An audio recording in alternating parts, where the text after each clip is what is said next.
नमस्कार प्रिय साथियों, SR ग्रुप पैशन एजुकेशन में आप सभी का स्वागत है। देखिए साथियों, अपन रेट हो, फर्स्ट ग्रेड हो या सेकंड ग्रेड हो, सभी में आपकी साइकोलॉजी है वो महत्वपूर्ण एक पार्ट है। और जो विद्यार्थी साइकोलॉजी के अच्छे से पेपर अटेम्प्ट कर लेंगे, उनको एग्ज़ाम से पहले ही अपनी तैयारी परखने का एक सुअवसर प्राप्त होगा।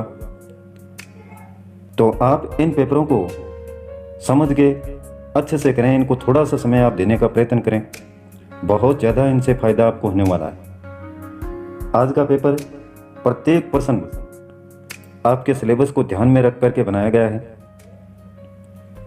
पहला प्रश्न है साथियों, व्यक्तिगत विभिन्नता का सम्मान करते समय एक शिक्षक से क्या आशा नहीं की जा सकती है। ये 4 ऑप्शन है इसके लिए। योग्यता अनुसार समूह में विभक्त करना, पाठ्यचर्या को समायोजित करना, बच्चों को स्वाध्याय के लिए छोड़ देना, शिक्षण विधियों को समायोजित करना। इनमें से आप देखिए क्या सही होगा। पूरा टाइम लें पेपर के साथ में। अभी आपके पास में टाइम है साथियों। जब पेपर होगा इसी प्रकार के बड़े बड़े क्वेश्चन मिलेंगे आपको साइकोलॉजी में। पढ़ने में भी इतना समय नहीं मिलेगा, लेकिन अभी आपके पास में पर्याप्त समय है। अच्छे से समझें क्वेश्चन को, प्रत्येक ऑप्शन को समझने का प्रयास करें और अर्थ को समझें। उसके बाद में सोचें कि इसका क्या जवाब होगा। देखते हैं आपके 30 में से कितने सही होते हैं। अगर 20 से ऊपर आप रहते हैं तो बहुत ही शानदार स्थिति में हैं साथियों। दूसरा प्रश्न है, यदि पूनम की कालानुक्रमिक आयु तथा मानसिक आयु 9 वर्ष है तो उसकी बुद्धि लब्धि का वर्ग हो सकता है उत्कृष्ट, औसत से कम, औसत या प्रतिभावान। आप वीडियो को पॉज कीजिएगा, रोकिएगा, आराम से देखें। मैं इतना समय आपको नहीं दूंगा, तो नहीं तो वीडियो फिर साथियों लंबा बनेगा।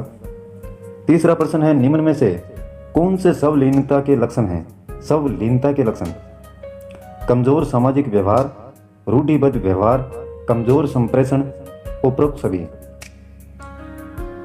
जब आपने पढ़ा होगा तो इनका अर्थ भी क्या होगा साथियों। स्वलीनता क्या है, रूढ़िबद्ध क्या है, संप्रेषण का मतलब क्या है। जब इनको आप समझेंगे तो इसके जो लक्षण हैं अपने आप ही आपको पता चल जाएंगे। चौथा प्रश्न है, मात्रात्मक व्यक्तिगत क्षमता रूपी प्रक्रिया को कहा जाता है विकास या डेवलपमेंट, वृद्धि या ग्रोथ, संतुलन, परिपक्वता या मैच्योरेशन। देखिए क्या होगा इनमें से। अब ऑप्शन आप ही पढ़ेंगे साथियों। मैं प्रश्न को एक बार पढ़ देता हूं आपके लिए। किशोरावस्था में एक बच्चे के उचित विकास हेतु माता पिता तथा शिक्षक निम्न कार्य कर सकते हैं। ये इसके लिए 4 ऑप्शन रहेंगे। छठा प्रश्न है साथियों, निम्न में से कौन क्रियात्मक शोध संबंधित नहीं है। क्रियात्मक शोध सिद्धांत निर्माण में सहायता करता है। यह व्यवहारिक समस्या के समाधान करने में सहायक है। यह त्वरित चिंताजनक समस्या के ऊपर केंद्रित होता है, या यह रचनात्मक प्रतिक्रिया देता है, जैसे उद्देश्य और प्रणाली में खुला परिवर्तन होना। तो आपको देखना है क्रियात्मक शोध से जो संबंधित नहीं है वो चूज करना है इसमें से। 7वां प्रश्न है, देखिए साथियों, थोड़े से ऑप्शन इनके लंबे हैं। एक शिक्षक अपनी कक्षा में थॉर्नडाइक के सिद्धांत को लागू करने जा रहा है। निम्नलिखित में से क्या शिक्षक को लागू नहीं करना चाहिए। बच्चों को तैयार किया जाना चाहिए तथा उन्हें कार्य सीखने हेतु सही रूप से प्रेरित किया जाना चाहिए, या सारे ऑप्शन देखते हैं आ जाएंगे इसमें। अगर सारे ऑप्शन एक साथ में आ जाएंगे तो आपको प्रश्न को करने में आसानी रहेगी। ये देखिए, ये सारे ऑप्शन हैं साथियों इसके। प्रत्येक को आप आराम से पढ़ें। सारे ऑप्शन आगे देखिए।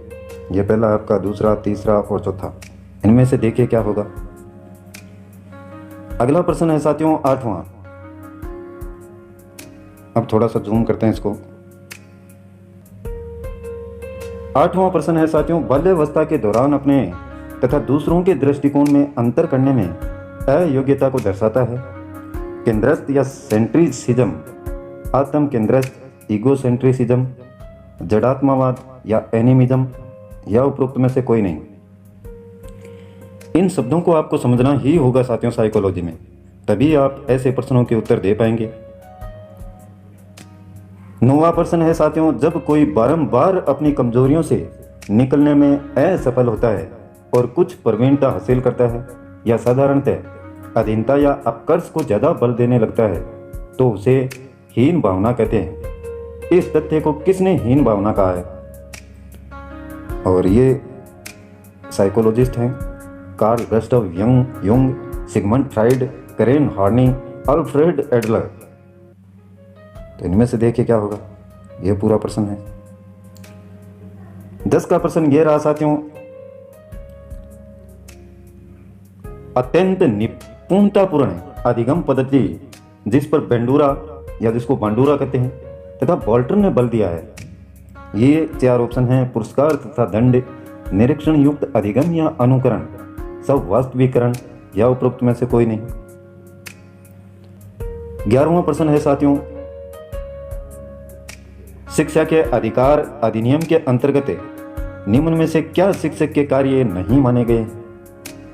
इनमें से 4 में से देखिए आप, शिक्षा के अधिकार अधिनियम के अंतर्गत इनमें से जो कार्य हैं शिक्षक के वो नहीं माने गए हैं, वो देखना है आपको। 12वां प्रश्न है साथियों, फ्राइड की अनुशंसित व्यक्तित्व की बनावट के अनुसार निम्न में से कौन मूलभूत तीव्र इच्छा के उठने के साथ ही तुरंत तथा अनिच्छिक रूप से, यानी सभी नियम तथा जीवन की सत्यता तथा नैतिकता की अवहेलना करते हुए संतुष्ट करता है? परा अहम, अहम तथा परा अहम दोनों, इदम या अहम। बहुत ही शानदार प्रश्न है साथियों, समझने का, अच्छे से समझना है इसको आपको, फिर जवाब देंगे क्या होगा। 13वां प्रश्न है, निम्न में से किस तकनीक के अंतर्गत एक बच्चा किसी चीज को हासिल करता है जिसे बाद में वह अपने इच्छुक चीजें, कार्य या लाभ में बदल सकता है? टोकन इकोनॉमी, गठन करना, विलोपन, अप्रकट संवेदीकरण।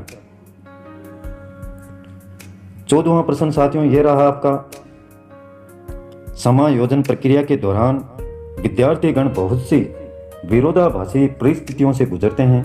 उदाहरण स्वरूप, एक विद्यार्थी शिक्षक के सामने अपनी गलतियों को स्वीकार करना चाहता है, पर इसके साथ ही वह शिक्षक द्वारा दंडित होने से भी डर रहा है। निम्न में से किसके सापेक्ष इसे अच्छी तरह समझाया गया है? ये प्रश्न बहुत इंपॉर्टेंट हैं साथियों, ऐसे ही प्रश्न आपको एग्जाम में मिलेंगे और शायद इनमें से भी मिल जाएंगे। 15वां प्रश्न देखिए, ये इंपॉर्टेंट लगाए हुए हैं पहले से ही। एक 5 वर्ष के बच्चे में दूसरों के प्रति प्रतिक्रिया तथा संप्रेषण में कमी है तथा असामान्य व्यवहार को बारंबार करता है। इस तरह के लक्षण किस चीज का प्रतीक है? ये 4 ऑप्शन रहेंगे इसके लिए, श्रवण बाधिता, शैक्षिक पिछड़ापन, शैशव सवलीनता, अधिगम अक्षमता। 16वां प्रश्न रहेगा साथियों, किशोरावस्था की ऐसी आदत है जिसमें स्वयं को भूखे रखने की प्रवृत्ति होती है तथा यह ज्यादा बालिकाओं में पाई जाती है। ऐसी अवस्था को कहा जाता है एनोरेक्सिया नर्वोसा, डेलिरियम ट्रेमेनेंस, सवलीनता या डाउन सिंड्रोम। ऐसे के ऐसे आपको एग्जाम में तैयार मिलेंगे साथियों, पहले ही इनको पढ़ लें अच्छे से। 17वां प्रश्न है, निम्न में से कौन सा शब्द दूरदर्शिता के लिए दिया गया है? ऑप्टिक एट्रोपी, एस्टिग्मेटिज्म, हाइपरओपिया, रिफ्रैक्शन है। कौन सा शब्द दूरदर्शिता के लिए? अगला प्रश्न है 18वां, सीखने का व्यवहारिक सिद्धांत किसके द्वारा दिया गया है? सीखने का व्यवहारिक सिद्धांत थार्नडाइक, गार्डनर, कोहलर, हल तथा टोलमैन। 19वां प्रश्न है साथियों, निम्न में से कौन सी संस्था प्रशिक्षण नियमावली तथा कार्यक्रमों का विकलांगता पुनर्वास के क्षेत्र में भारत में क्रियान्वयन करता है? राष्ट्रीय अध्यापक शिक्षा परिषद, राष्ट्रीय शैक्षिक योजना एवं प्रशासन विश्वविद्यालय, राष्ट्रीय शैक्षिक अनुसंधान एवं प्रशिक्षण परिषद या भारतीय पुनर्वास परिषद। यह 19 का है आपका।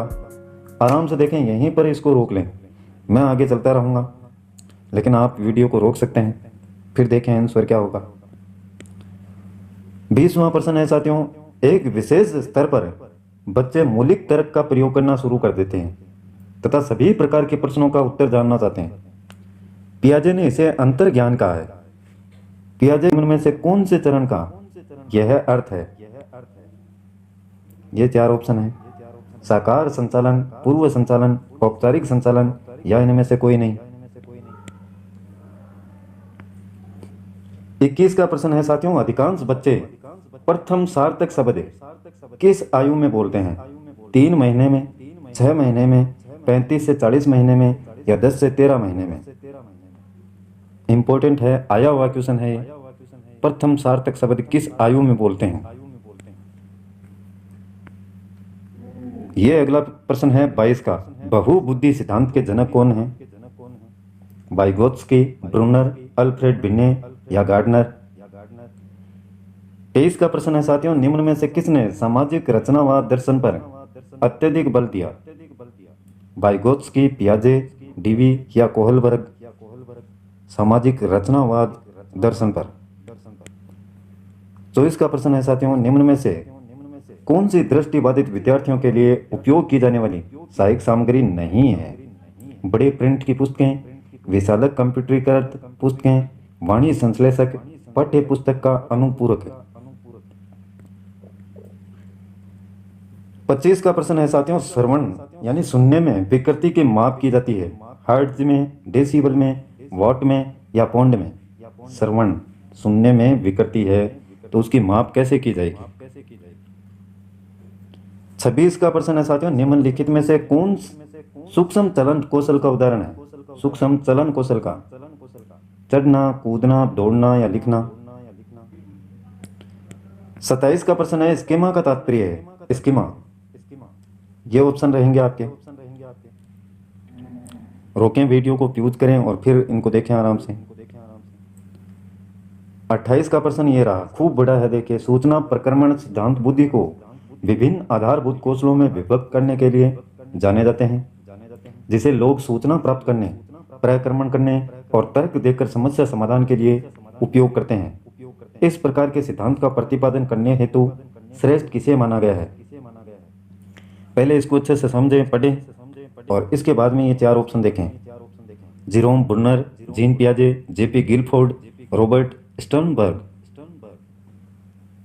29 का प्रश्न ये रहा साथियों, निम्न दिए गए आईक्यू स्तर में शिक्षणीय वर्ग को चुनना है आपको।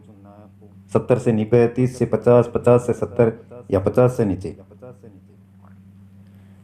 और आज का लास्ट प्रश्न है साथियों, आनुवंशिकता की इकाई है क्रोमोसोम, निषेचित अंडा, जीन या युग्मज? आनुवंशिकता की इकाई। तो ये थे साथियों साइकोलॉजी के 30 बहुत ही महत्वपूर्ण प्रश्न उत्तर आपको देने हैं। सॉरी, प्रश्न हैं सिर्फ ये, और जिनके 30 में से अगर 20 भी सही आते हैं तो बहुत ही शानदार स्थिति में है साथियों, और 20 से ऊपर आते हैं तो उसका तो कहना ही क्या। फिर देखते हैं किसके कितने होते हैं सही। कमेंट कीजिएगा साथियों। कम्युनिटी टैब में आपको आंसर की इसकी प्रेषित कर दी जाएगी, वहां से आप देख सकते हैं। जब चैनल को आप सर्च करते हैं साथियों, वहां पर कम्युनिटी टैब का एक ऑप्शन भी मिलता है। उसमें जैसे कोई पोस्ट है वो डाल दी, कोई क्वेश्चन डाल दिया क्विज का, तो वहां पर आपको आंसर की भी मिल जाएगी। बहुत से विद्यार्थी इस प्रकार के हैं जिनको कम्युनिटी टैब मिलता ही नहीं है, तो वो देखें आराम से। नहीं मिलता है तो इस वीडियो में कमेंट कीजिएगा साथियों, आपको बताया जाएगा अच्छे से कैसे उसको देखना है। तो इस बेहतरीन वीडियो के साथ में आज बस इतना ही साथियों। कल फिर मिलते हैं एक नए वीडियो, नए टॉपिक और नई जानकारी के साथ में। तब तक के लिए जय हिंद, जय भारत।